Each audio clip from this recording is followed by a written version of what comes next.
Their doubleheader today. The baseball teams from Mandan and Williston have a lot in common. They are both sitting at 500 in the conference, and they're both looking to end a short two-game losing streak. They met today at Memorial Ballpark, where the West begins. And with a 1-0 lead in the top of the sixth, the Coyotes. Max Hine lays down the perfect bunt here. The throw to first.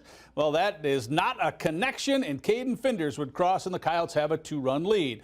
Down 2 runs, 2 outs at the bottom of the seventh. The Braves backs against the wall as Tucker Horner drops this ball into shallow center. That's the third straight hit. So the Braves have the bases loaded right now. Then up steps Hudson Sheldon.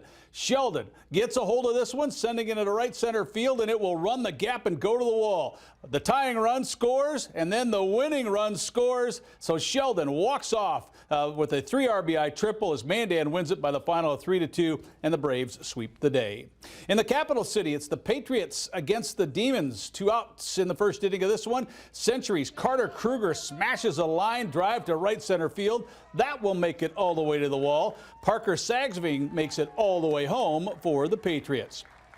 In the home half of the inning, Century's Zach Bracken faced 3 batters, and he had 3 strikeouts. He was throwing very well. The Demons, though, next inning have an RBI chance here. It's Tony Burkle with a line drive that is snared by Sid Olmstead for the Patriots, and Century would win this game by the final of 14-1 and sweep the day 5-3. Speaking of sweeps, Gillick hit home runs in both games for Dickinson, who wins twice in Watford City, and Shiloh and Hart River, they split their baseball doubleheader today.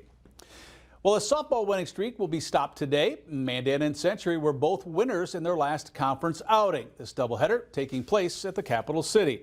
It was the second inning of this game when the bats started to come alive for both teams. It's Cabry Weeks with a grounder up the middle. Mackenzie Miller will round and scores. The Braves would grab the lead. Later in the top of the second, it's Mackenzie Yancer. She is up, and she will hit a ground ball that makes its way into the outfield. That brings in Weeks, and the Braves have a 3-run advantage. But Century's Grace Grimm would get things going for the Patriots in the bottom half, hitting this one into right field, driving in Nora Bearlocker as Century would go on to win, scoring 12 times in Game 1 and sweeping the day against the Braves. Legacy and Mandan have yet to lose a WDA tennis match. They're scheduled to play on Thursday. Right behind those two teams is Bismarck High. The Demons hosting St. Mary's at Tom O today. Number 1 singles match is Bismarck's Peyton Kovash. She's in the near courts against Gabby Mann of St. Mary's. Mann with a nice backhand right down the line. She would pick up the point there. A few games later in the first set, Kovash would get her opponent to come to the net, and then using the forehand across court for the winner, Kovash would win her singles match. Number 2 singles is Sydney Hall of BHS, serving an ace here against Kennedy Mertz. She won as well. In fact, Bismarck won them all. The final here was 9-0. Mandan in tennis sweeps Jamestown as well, and St. Mary's in soccer beats Dickinson 2-1. It was a great day for the Mandan golf tournament today. The Invitational, number 5 is the hole where we start, and Lucas Shep of Century, well, he chips it right on in. That's the way you make a birdie. He was even par today with a 72.